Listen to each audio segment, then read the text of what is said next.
Hi guys, welcome back to Skincare Anarchy. This is your host Ekta, and I have a very special guest today. She has so much experience in not only the skin and skin wellness, but just so much more. And I cannot wait for you guys to just learn from her, and I can't wait to learn from her. So without further ado, I want to introduce you guys to Marie Reynolds, who is a global skin and wellness expert, and she has over 35 years of experience in this industry. So welcome to the show, Marie. I'm so grateful that you had the time to come on to our show. Oh, thank you for having me. It's a pleasure to be here. I would love to get started by kind of understanding your path in the industry and just where you got started and just the whole story. I want all the details, if you could share that with us. Okay. Well, I've been in the skincare industry for the longest, I suppose. But when you learn as a therapist, you learn in very restrained, in a 2D format. And as human beings, we know that, we're not just 2D beings. We're made up of all sorts of things. We're mainly bacteria, viruses, and molds. We're only like a small percentage human cells.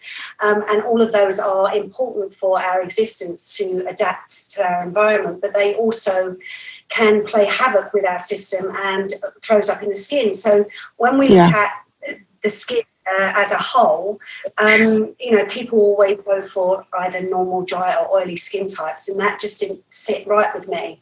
So as I went through the skincare journey, I just thought, right, okay, what else can I do? And I was very interested in Chinese medicine and Chinese philosophy, traditional Chinese medicine. And so I did an Oriental Diagnosis course, and I thought, well, it's very well people saying, if the left toe on this foot is longer than that toe, then it means X, Y, and Z. But how does it do that? So for many, many years, I took pictures of people's feet, ears, and faces, and started to join the dots. Really, I then went into fascia, learned the Bowen technique, and understood about fascia health. And then I went into energy medicine and learned about, how energetic stressors, because every single thing in our body has an energetic stamp, our heart, our lungs. People can understand it more when it's to do with our heart, going for an ECG. But every single thing in our system has an energetic stamp. So it was about looking at what causes possible energetic stresses that throw up in the skin. Right. So that, I suppose, that's what's led me to this point here, and that's what I'm known for. I'm not really known for sort of like just doing the skin. It's looking at, the processes of what's going on within that reflects in the skin. Absolutely, and I think that is the approach to skin health, if we really think about it. Because to be honest, the skin, like the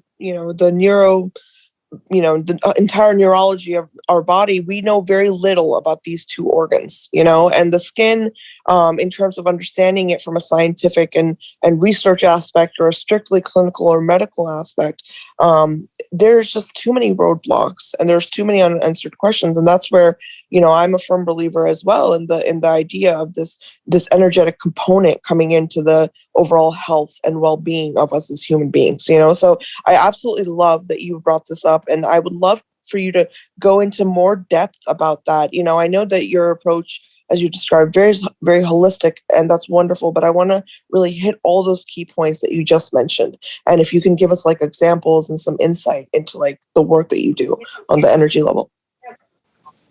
So when a client comes to me, it's really important that I spend quite a lot of time in the consultation process. The consultation process is not just, in fact, I actually train therapists to think outside the box. It's not a case of just throwing a consultation card at your customer and then, because they'll only tell you yes and no answers. So it's about looking at how the client sits, how they're breathing. I ask questions about what line conceived they are. I can often see that in the feet as well, by the toes. I can also see whether they are born by forceps or cesarean, what I call yanked into the world. And this all manifest in the skin. So for instance, C-section babies, you'll often find that they may be predisposition to an acne type skin. This is because they are exposed to a different type of bacterium through the gut wall rather than the vaginal canal. And that's really important for the immunity of the skin. So they're like little clues. I ask about digestion. We know that the gut-skin link is really important, but a lot of people just focus on probiotics. My tagline is I'm interested in everything from how you chew to how you poo and everything in between, because it's really important to understand not just the digestive pathways, but the elimination pathways. How this rubbish, how this toxic load is getting out of your body is so important. Right. What times you're eating. If you're eating late at night, this has an impact on the digestive system.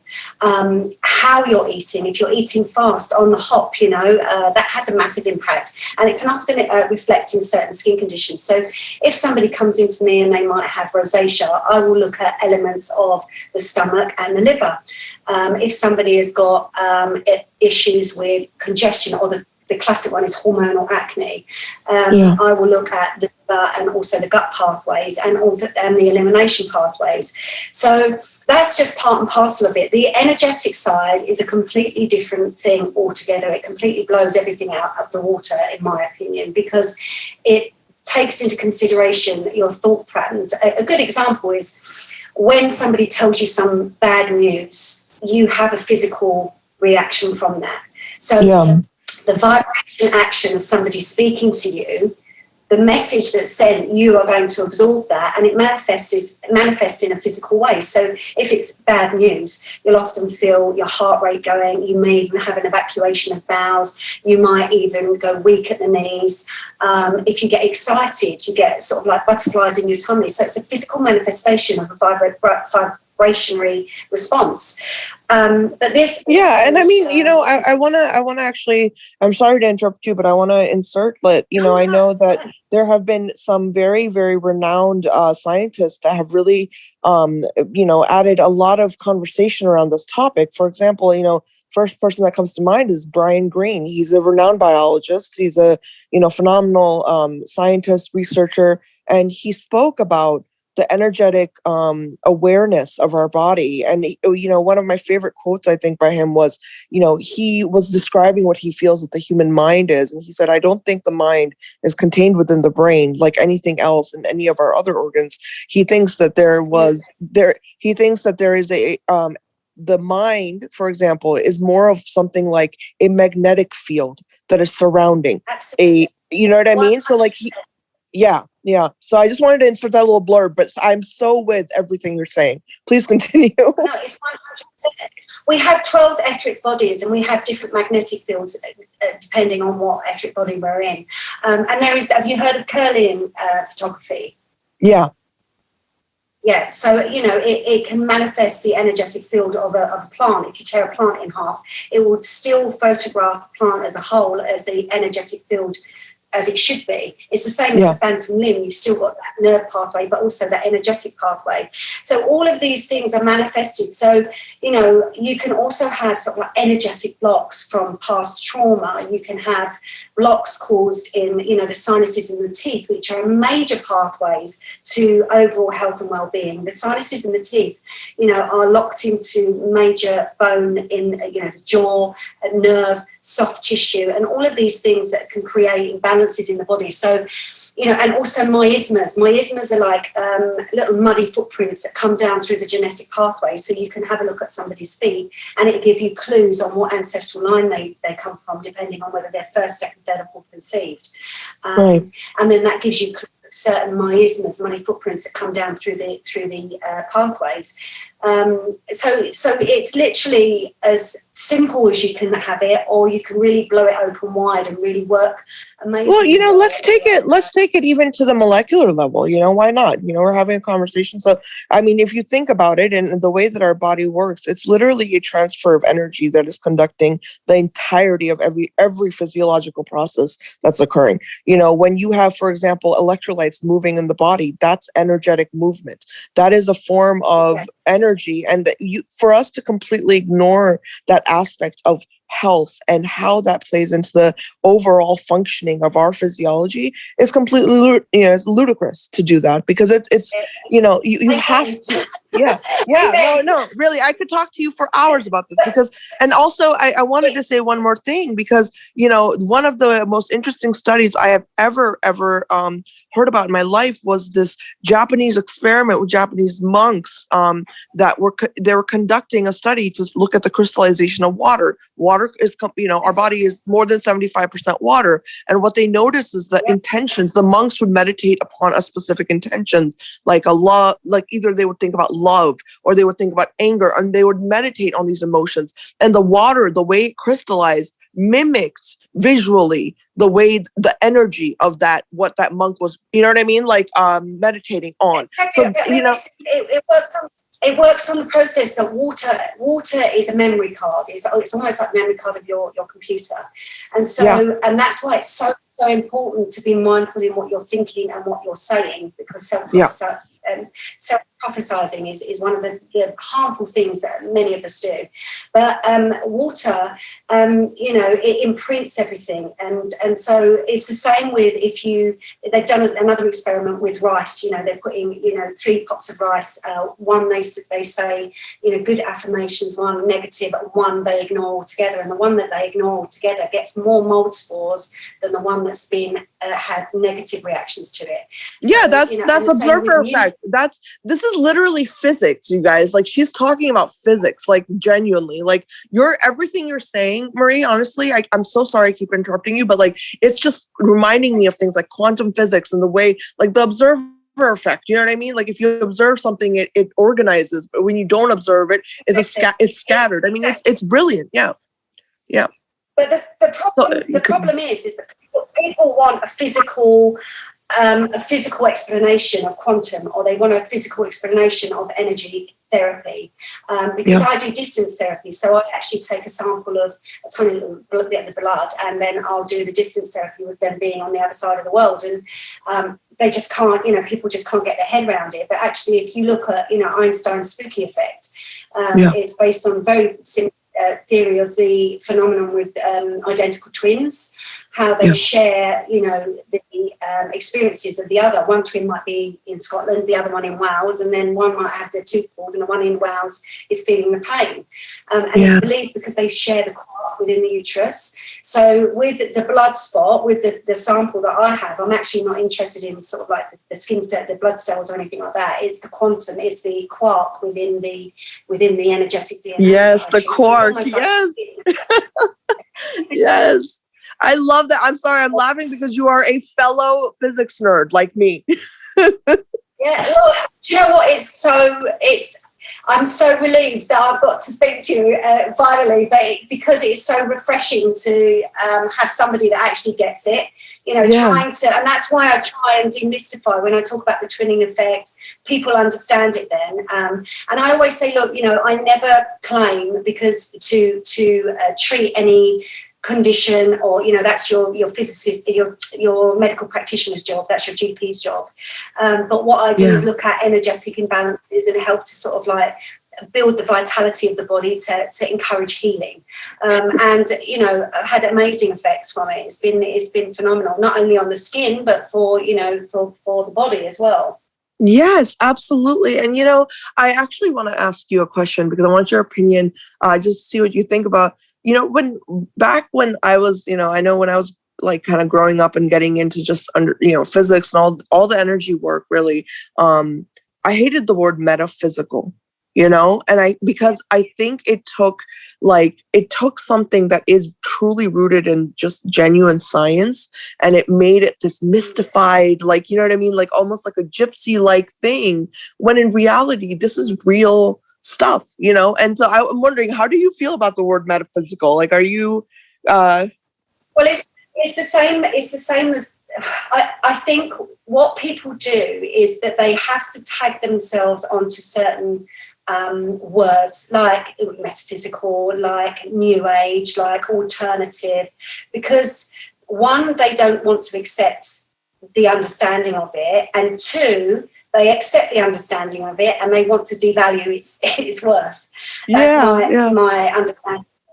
And it's I love that. I always say it's not alternative medicine, it's complementary, because it complements other, you can have this while you're still having your allopathic therapy, your allopathic medicine.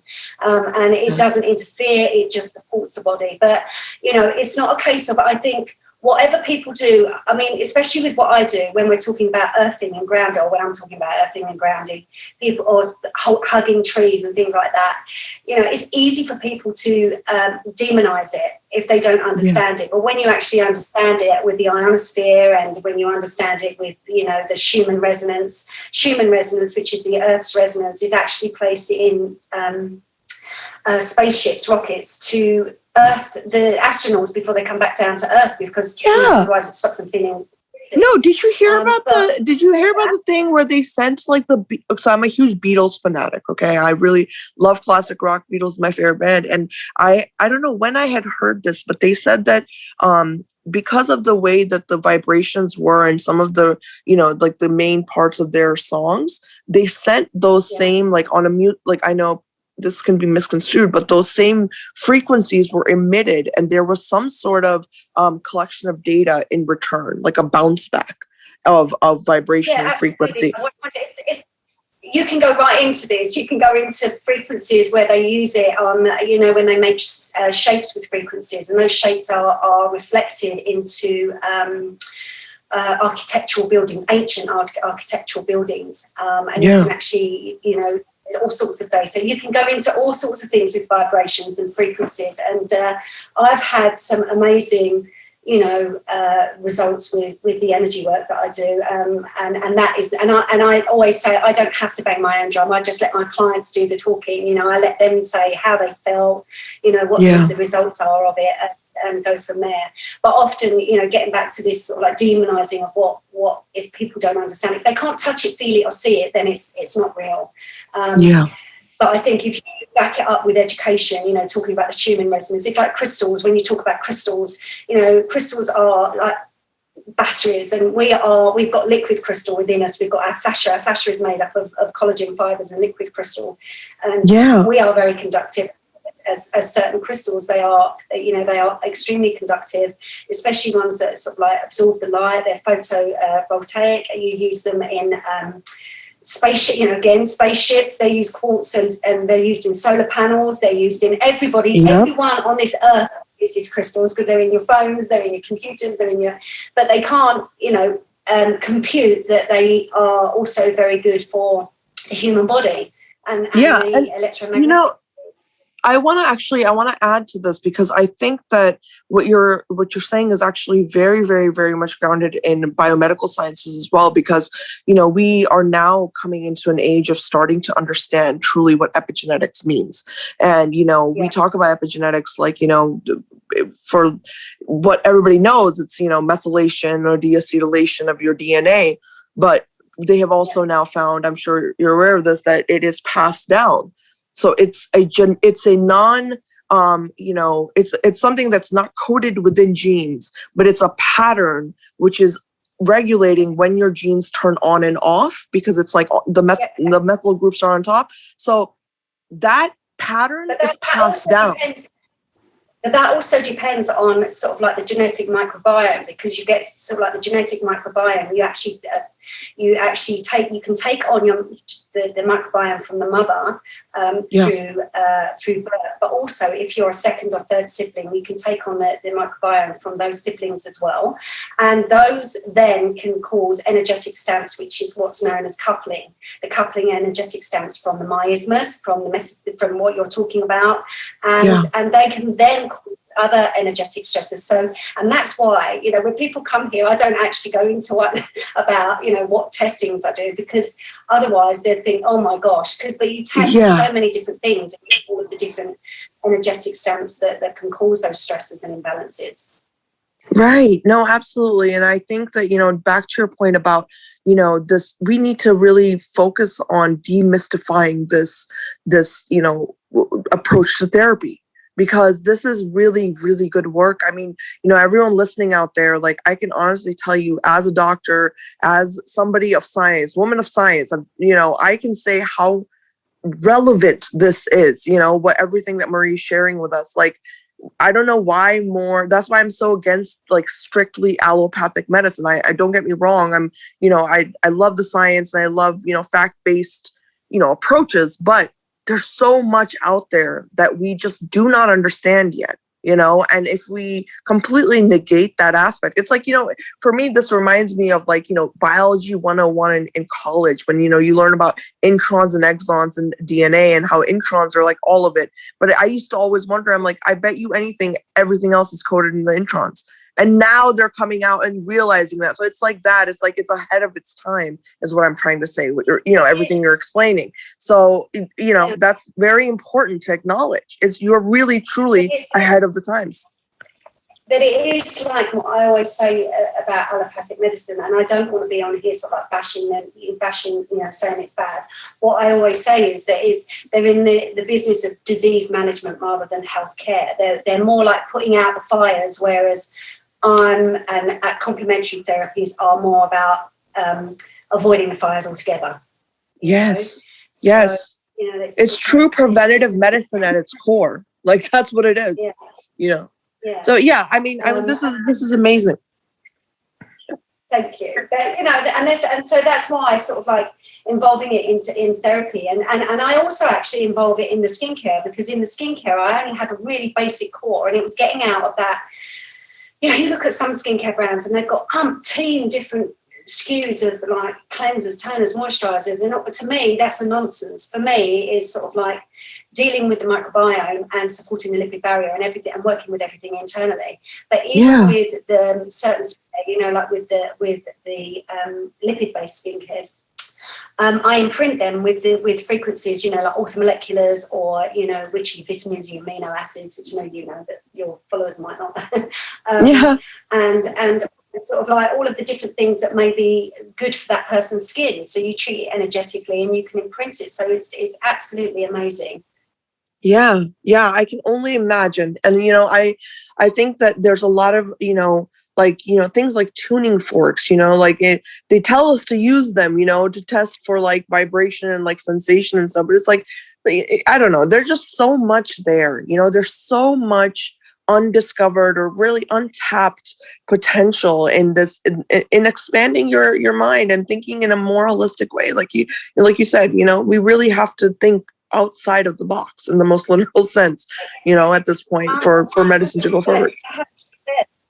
I mean, even when you're sort of like looking at the different, organisms of fungi, I've got one of my supplements is called Fungi Fusion. When you're looking at the elements of mushrooms and even the mycelium, I don't know whether you've looked into mycelium, but the mycelium is absolutely phenomenal. I mean, it's known as the wood wide web. It's used for all plants and organisms and all fungi for communication between, different species of plant and trees. And if one tree is failing, it knows and it travels through the mycelium to another tree to bring source from that energetic source. And it's just, we live on an amazing planet and we live in an amazing sort of like environment, and people have just got to open up their, just not be so constrained and so, as I say, literal or linear, and understand that everything, there's always a possibility. Well, there's more fluidity. There's more fluidity to materialized, form. Like, in terms of matter, like there's more fluidity than we realize. It's truly just different vibrational frequencies condensed. And, no matter what you think and no matter what, that is true physics. It's proven in physics. Like what's that? I mean, it's like the book The Secret, isn't it? Everybody went mad with The Secret, but that's actually all that is self-prophesizing and tuning into that vibration, tuning into that frequency. And people go mad when you say The Secret because they think you're this Looney Tune that thinks that, no, and it's just ridiculous, it's like, open your minds. That really does work, Marie. That really does work. What I used to do was parking spots. Did you ever try that? Like when you intentionally ask, like you like plan out stuff. I did an experiment. Like I am such a scientist at heart. Like I remember when I first discovered the law of attraction, I literally I wrote this out like a protocol and I tested it. And I was like, I trained myself and then I tested it and it freaking works. There's truth in this. And, I call that cosmic ordering. Oh, Cosmic ordering. Yeah, I've done that, and it actually worked. So to the point where my daughter's father was involved in a tragic accident, and he. I'm sorry. Anyway, that's a long story. But we were separated when she was 3 years old, and I was on my own for many, many, many years. But I wrote in this diary years ago, and I wrote exactly what I wanted. I wanted sort of like. I wanted a house in the country. I wanted my own business. I wanted to meet a man who was really kind and supportive, even down to the point that I wanted him to be a silver fox. Forgot all about it. I then met my husband, my now husband, and as we was moving, found this this book, and I could not believe it. I'm now like living in Norfolk, which is East Anglia of England. I know. England, and it's beautiful.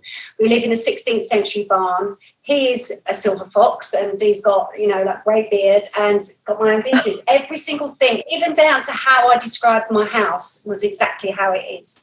Oh, I love it. I love it. Are you a follower of Abraham Hicks, the Esther Hicks? No. Okay, you got to look into that. I'm gonna send you some links. This woman has she changed my life, because of everything you're saying. I started learning this at a very young age because of her. And that's a side tangent, but I'm gonna send you that link, and I want you to check it out. But I love everything that you said. I give them something called the non-emotional contract, and that is really important, for them to do certain things. It's offloading all the negative, emotions that actually play a part and make us overwhelmed, and that control our thought processes. So I actually I've written on my blog the non-emotional contract, and I use that with a lot of clients.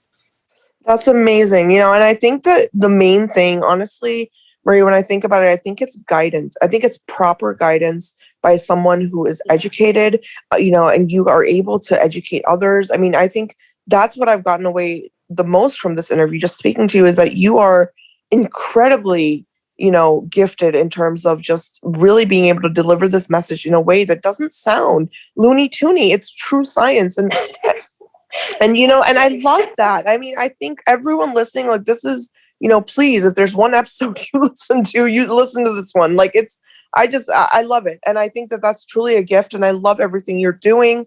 I can't support you enough. Like, it's wonderful work. Oh, thank you.